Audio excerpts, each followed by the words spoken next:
this new episode of Trade Talks, we are going to discuss the implications of the Trump tariff discussions that are still ongoing. July 9th, the first deadline is passed. A new deadline in August is now being presented. Indian negotiators have been in discussions with Washington negotiators in White House. So to discuss these matters, we have with us today Professor Arpita Mukherjee of ICRIER and Anuradha R.V, who's also a consultant at ICRIER. Thank you both of you for joining us. Thanks. Dr. Mukherjee, I want to start with you. I want to ask you, what do we know, how much more do we know now that July 9th is passed and a deal with Vietnam and a deal with UK has been sort of finalized by White House. Indian deal is still being negotiated. So what do we know? See, what we know is mostly from what is in the public domain, but as we understand that USTR is negotiating with multiple countries, among them India is one, and they are also working with China and others, and as of now we do not have a clear picture on the scope and content of the deal. So earlier it was thought there was a view that we may have a mini deal which encompasses some goods and some services which India wanted to be a package, but we really don't know whether how much of it is only tariff liberalization, how much of it is non-tariff barrier, addressing non-tariff barriers like regulations, and how much part of it is other than tariff issues like other than goods, which is services and investment. Anuradha, Commerce Minister Piyush Goyal gave a statement earlier this week saying that 11 chapters are being negotiated, although he didn't say if all of that will be covered in the current interim deal that is being negotiated. But what are these 11 chapters about? Your guess is as good as mine, Puja. I think to just take off from where Arpita left, so much about this is in the realm of speculation, in the realm of crystal gazing. And the two examples that she indicated that we have is that of UK and Vietnam. And there is no written agreed text with regard to either.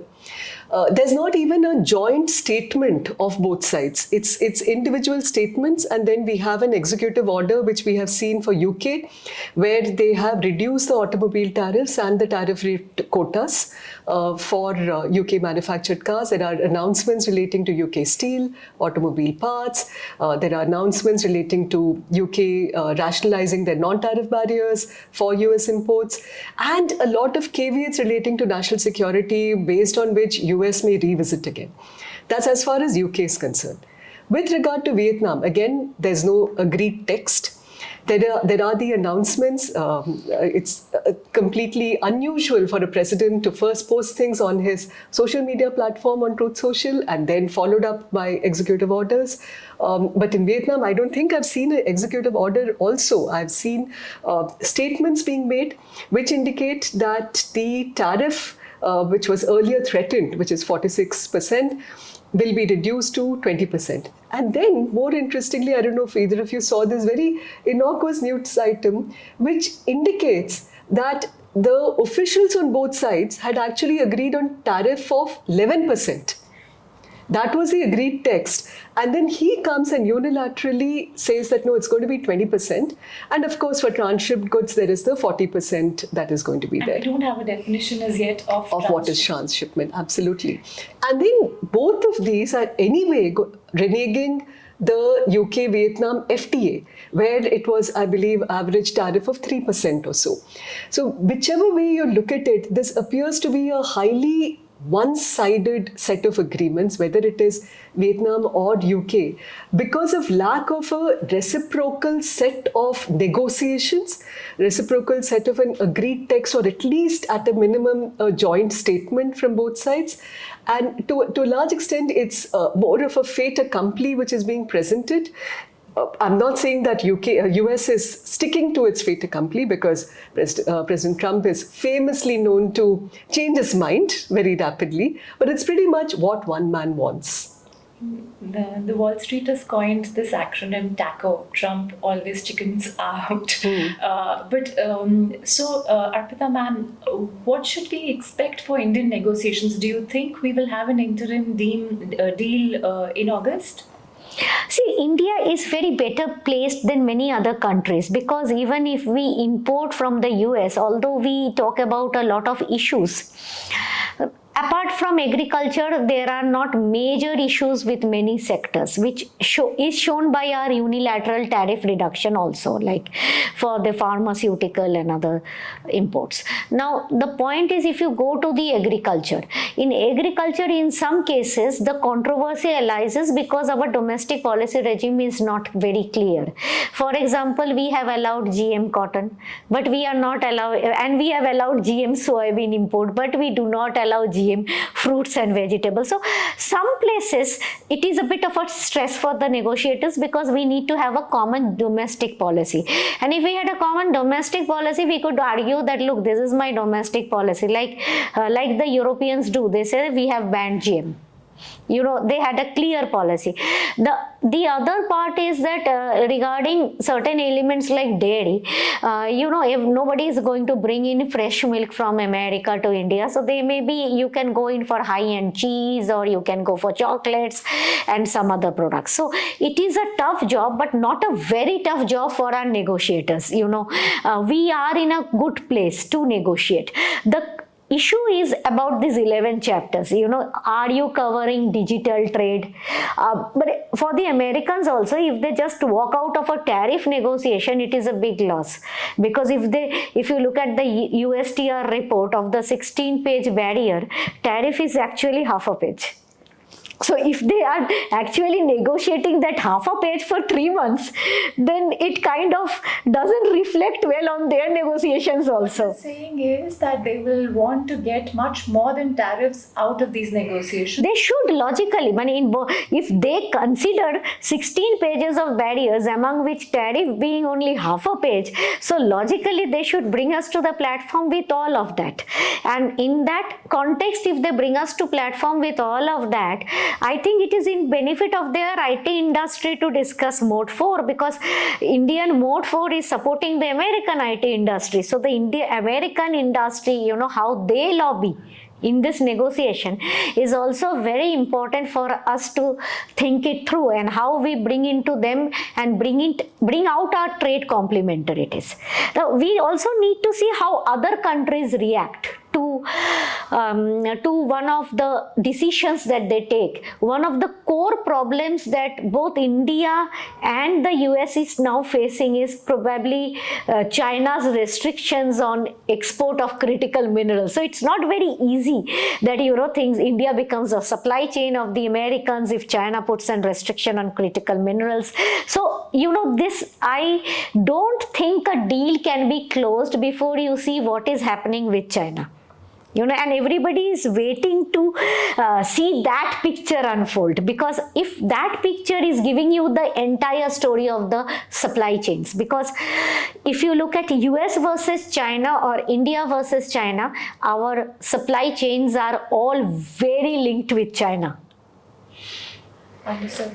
Anuradha, by not doing these negotiations at the WTO and doing them bilaterally, do you think President Trump can reach a cohesive, coherent conclusion of what he's trying to do?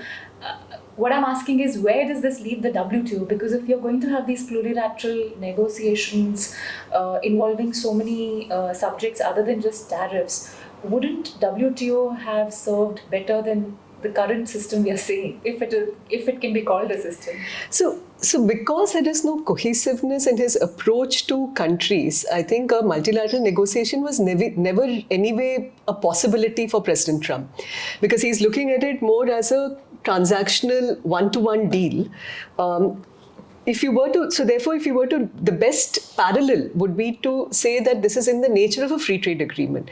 But WTO itself allows free trade agreements only when it covers substantially all trade, and only when it ensures that the baseline, in terms of MFN tariffs for other countries, is something which is untouched. So it can be only something better than WTO. He has pretty much thrown that rule book and playbook out of the window, because what he is really doing is first the unilateral imposition of tariffs, even the baseline tariffs above MFN, which he imposed after the threatened Liberation Day tariffs. So it was, for example, 26% for India. And then it became 10%, which has been the baseline which applies to most countries. Now, if that itself is in terms of throwing to the winds whatever WTO had to say. So WTO was never an appropriate forum for this. The question is, I would rephrase it more in terms of what can the WTO do? Where does that leave the multilateral? And that's something which is something for which there is no straight answer either. Why? Because of several factors. One, the sanctity of WTO rests to a large extent in its enforcement mechanism. Now, if I just take you back to the first Trump presidency timeline, and that's when he introduced what he called the Section 232 tariffs on the ground of national security. National security continues to be a theme right now, because that is the basis on which he has imposed the reciprocal tariffs, the liberation tariffs, and so on and so forth. In 2018, however, it was a more limited set for aluminium and for steel, 10 and 25%, which has now been increased to 50%, on the ground that this will have implications for US national security. Several countries, including India, China, and EU, all of us went to the WTO. We either threatened or imposed retaliatory tariffs against US tariffs. Most of those ended in mutual settlement post the first Trump presidency, so with the Biden administration. In fact, India settled several cases, but as far as the aluminum and steel tariffs were concerned, they weren't really withdrawn for India. It was more of a informal leeway that was given for these products. And that's something which we believe continues to be in play, but then of course thrown to uncertainty with the 50% tariff for steel and aluminum that is introduced now. The interesting thing is that while India withdrew the case, there were many countries, as I mentioned, who had preferred the Section 232 panel, WTO panel reports for this.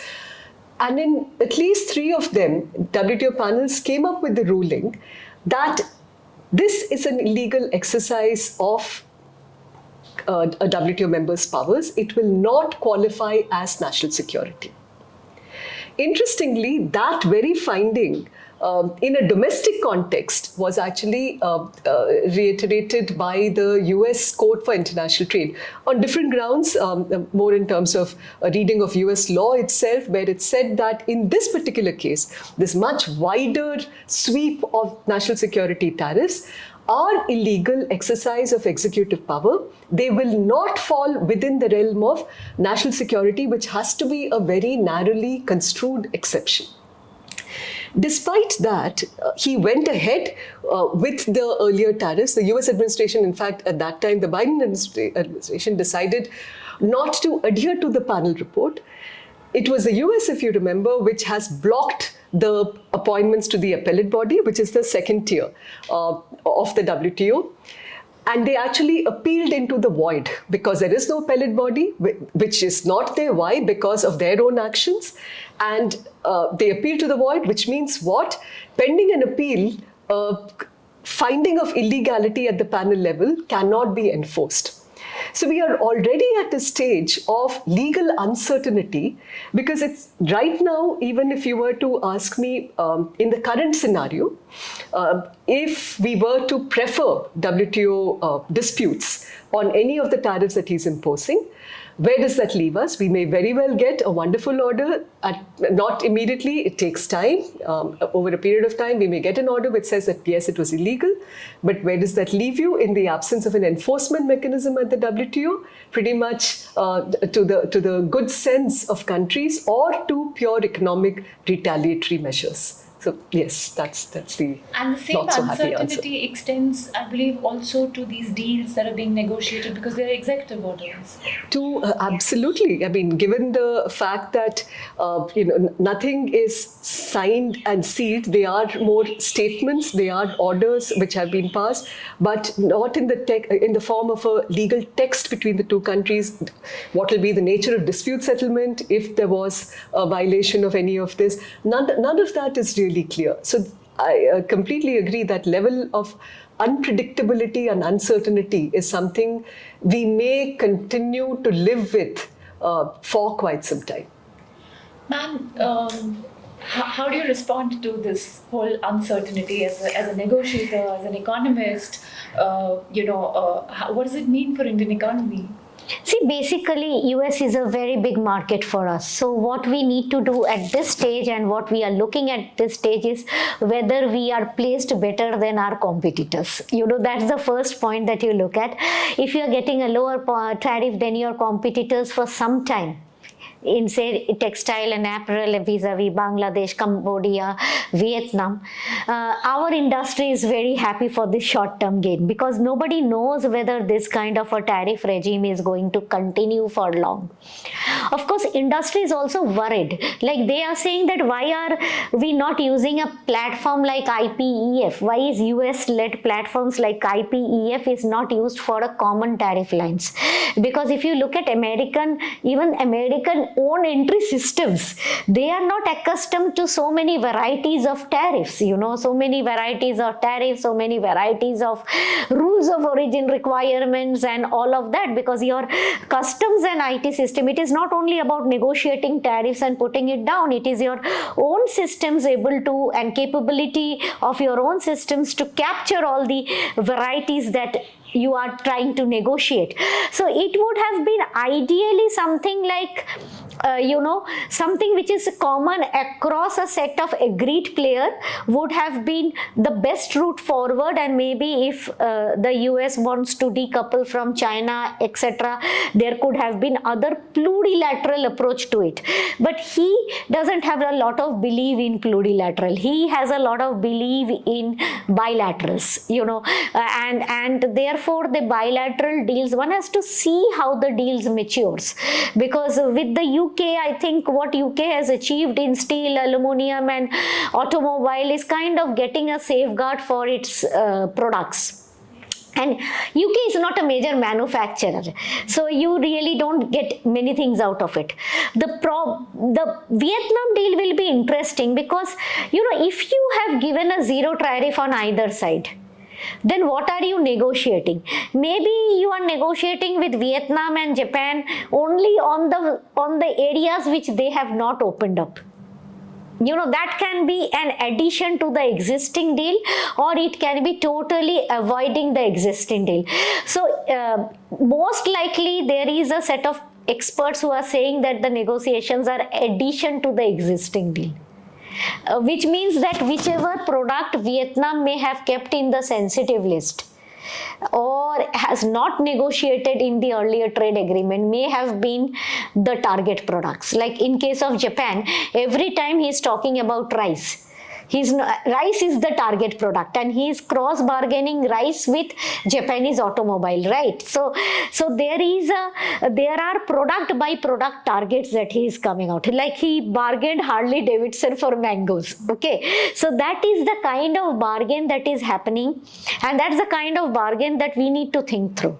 Can I just interrupt there a little bit?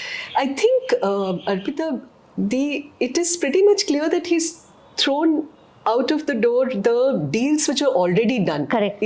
Both with Vietnam and Japan. I agree with you, while his ask may be more for the sensitive sectors, even for the ones where tariff had been reduced, he's now, because the baseline, that flat rate of 20% is for all else. So that is pretty much going to be there, which again, leads to Pooja's earlier question in terms of, even if you have a deal, there is no sanctity to it, because at some point of time he can increase it. What he's anyway done for all countries is to send the signal that 10% is going to be the baseline from an average, fairly low tariff regime. US 10 is the minimum that you will have to pay. What we are negotiating is over and above 10 now for all products. You're right that he's probably going to tease out greater market access in those areas where countries have been closed traditionally. And that is where I think that first question which you asked in terms of our sensitivities, would it last or not? Just one more point in terms of the, where you, for farm products, where you indicated that GM products, it's better to have clarity at our level. I think one could argue that the clarity that we have at our level is that it is a case-by-case approval, because we haven't really banned GM products. But it is for that precise reason that we cannot open our doors for a carte blanche all GM products. That's one. Second, there is this issue relating to GM crops, which you mentioned, and the products derived using GM products. So canola oil produced from or a chocolate bar having GM produced cocoa, or some ingredient which could be GM derived. Now, as far as the latter is concerned, where one would argue scientifically that the possibility of any impact, because they treat GM derived products as biologically equivalent to a non-GM product. So a canola with GM canola and a canola oil with non-GM canola are biologically equivalent. And if I'm not a scientist, I'm not opining on that, but even if one were to go with that, at maximum what you could have is a possibility of having a deal involving GM derived products, but a big but. That can happen only if we have our labeling regime intact. Because I, as a consumer, may want to go and test, does this product which has come from the US, I don't want to take it on face value, I want to know what are the ingredients. And that's something which our law hasn't fully developed to address that part of it. The other part in relation to GM crops is more sensitive and this is something which is scientifically established worldwide, that the biggest issue would be the cross-contamination of non-GM crops. And what our law and US law and EU law and all of us talk about is the reason why you need buffer areas to ensure and strict enforcement. We've been reading about leakages of, BT cotton, for example, in the early part of the century, also in several states in India, and the fact that this had to be combated, and it's important to do that. But with smaller holdings, it's slightly more difficult. So I wouldn't really say that this is something which is going to be easy, because without addressing it within our legal framework, I can't see how an executive, the government, will not be really able to commit to any of this. This is something which has to be legislated and acted upon internally first. I just want to, but I have a kind of interesting idea that, US core FTAs were signed with Japan, Korea and Australia, the most comprehensive ones, right? They did nothing actually. US military deals are signed with Thailand. It is as a part of their only agreement with Thailand is kind of a military deal, and the commerce come under the military deal. They did actually nothing. Among the FTA partners, only Vietnam went running and trying to get something closed by, and that too maybe because of a reason of a China pressure for Vietnam to go and get a kind of their economy is so dependent. But the point is, maybe Japan is dependent on car, Korea is dependent on certain other parts, but they just did not show an interest. Even with the second thread also, they did not even retaliate like the Europeans, South Korea just announced a subsidy for their auto manufacturing. Yeah, so they didn't even retaliate, they didn't even target, they didn't even bother Australia. So one of the things that actually what they are trying to, either they had a very good deal for which they are confident that it cannot be implemented, or they are just waiting and watching. That is a second point. But in some cases, like I would say in some cases, it is a good time for India to actually think through a domestic policy. GM is one of them, because we are going organic. We want to do, APIDA wants to do organic deals with the US, EU. You are doing organic on one hand, you are going GM on the other. You are actually getting a bit confused, and that is where the policymakers need to have a more consultations within the domestic economy about what is doable. Because if you agree on everything, then it is also very difficult to get it sorted. But as I can see, GM or bringing in fresh milk will not be a break and make in this agreement. That's something that if you read through the USTR barrier report very carefully, you would find that with clarity that these two are not they have many other issues to be resolved, which they would like to prioritize. And when they want to prioritize those issues, then these are not important issues. You're making two very important points, ma'am. You're saying that given in this larger context of uncertainty, we must at least have certainty at our end, domestically, on what our legal frameworks for some of these things are before we begin to engage with the outside world. And secondly, you're saying for the US, these are in any case not the most important issues. What are the most important issues vis-a-vis India? See, if you look, basically high tariff is an issue for some of their products. And those products are very limited in number, and apples, walnut, Harley Davidson, Californian wine, the whiskies, these products are and India is already liberalizing tariff. There are certain products where India has sensitivity. Interestingly, nobody is talking about chicken leg, which is actually a very sensitive sector for India, and US wanted that to be liberalized. But none of us are actually talking about chicken leg, chicken sensitivity, because that's not really an important item. But if you go through all their list, you will not say India has not allowed GM crop, or GM is not there in their list. Then there is a lot of digital issues that they have. They want moratorium on custom duties. That's the American company's biggest task, is moratorium on custom duty. With American, actually NASSCOM is also very willing that we get moratorium on custom duty, because the point is that then the IT services are protected from any kind of trade related tariffs, right? So therefore, I don't think there is any problem in that. Digital trade chapter signing with the US is not going to be a major issue, because India has already done an experiment with the UK.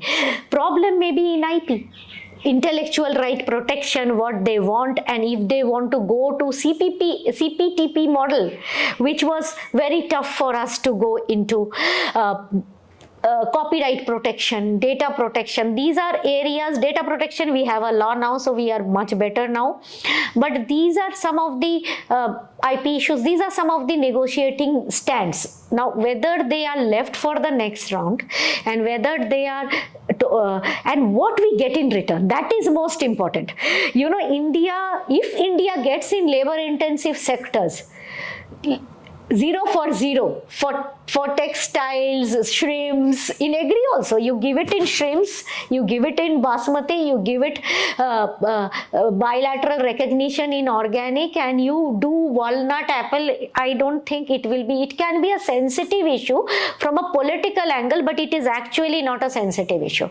From the economic point of view. From an economic point of view, it is not going to damage. Like I'm saying, if you bring in fresh milk, or if you bring in skimmed milk, it may impact our farmers. But if you bring in chocolates, if you bring in GI cheese, if you talk about GI products, if you selectively negotiate, it is not going to really compete on that scale, because somebody who is having a high-end cheese is not the same person who will have a cheese out of the cheese single out of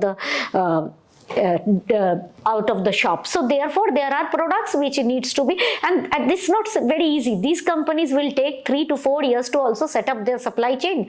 Their market is very niche now. So I don't think that is a big problem. Or you bring in some exotic fruits and vegetable, not a problem.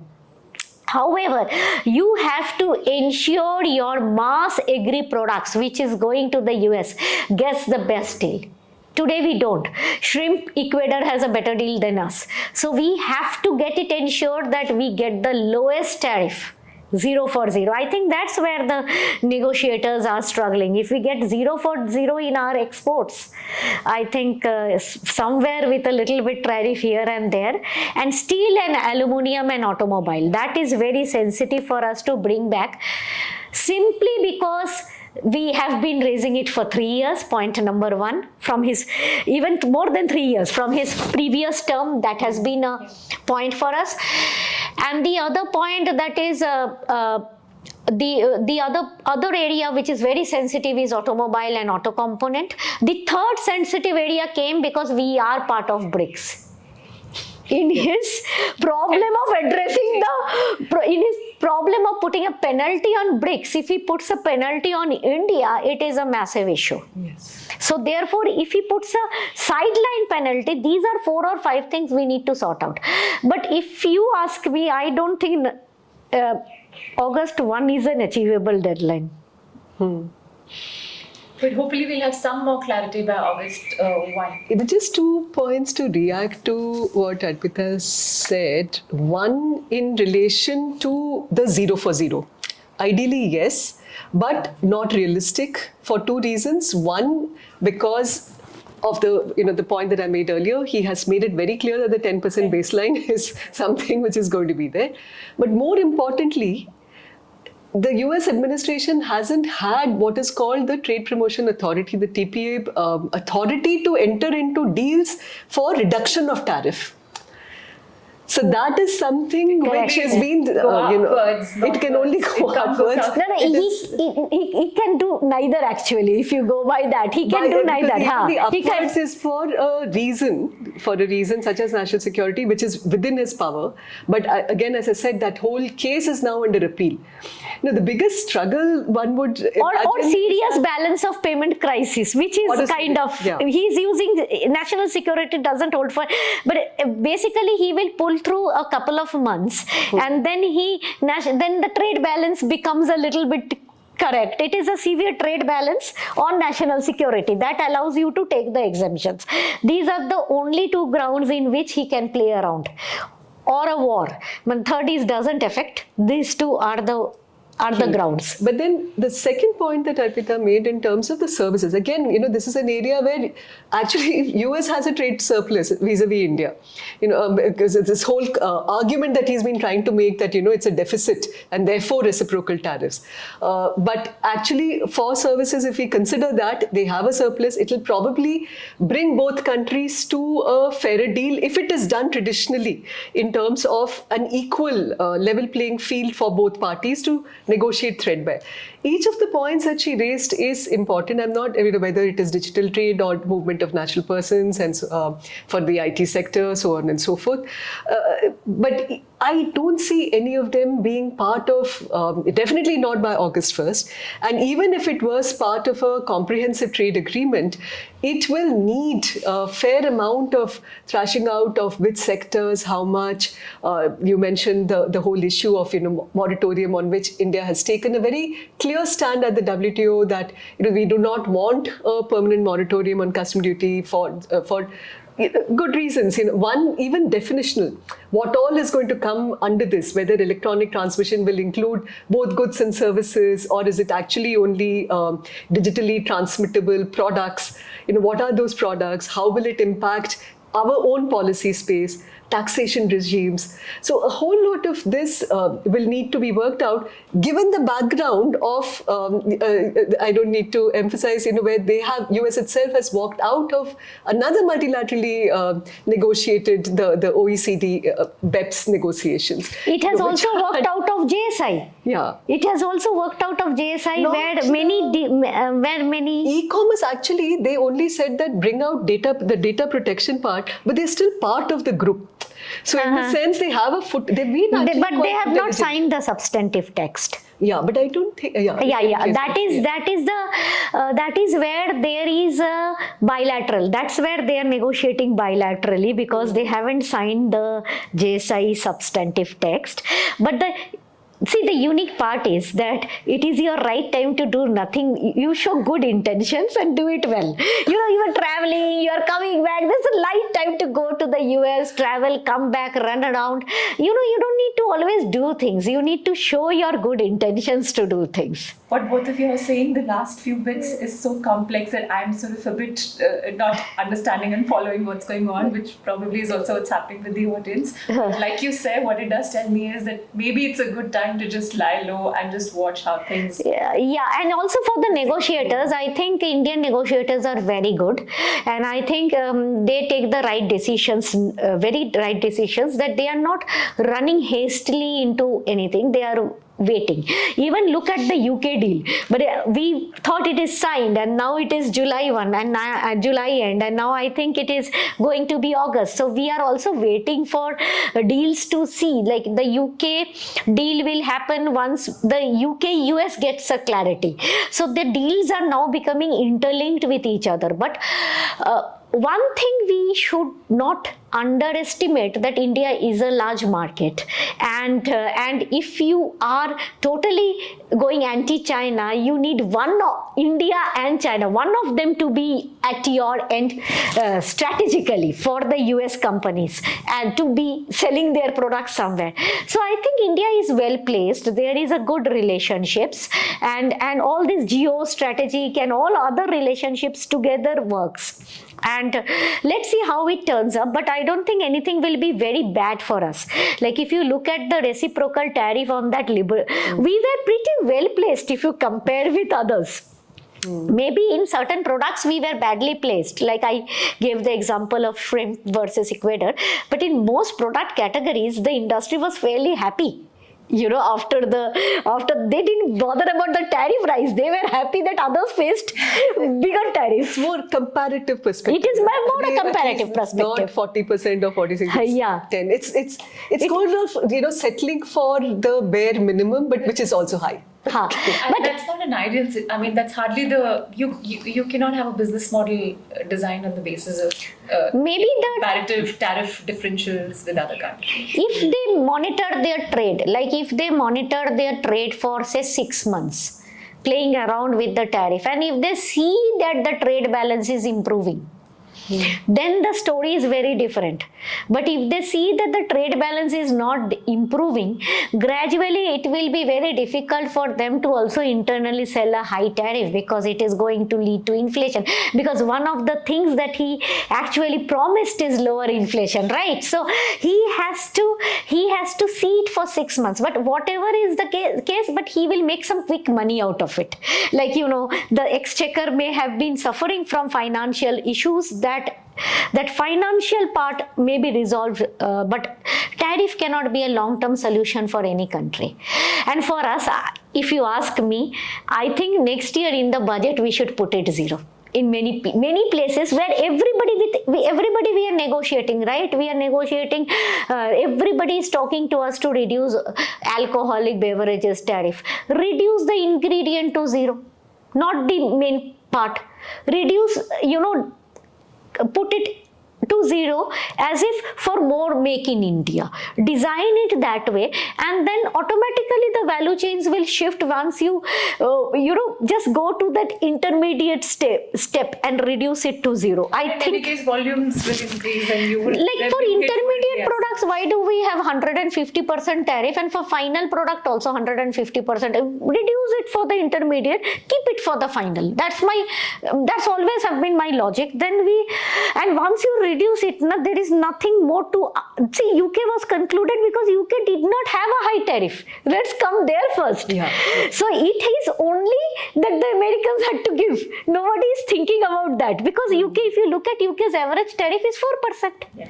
So where did Americans get is the most important part that we need to think through.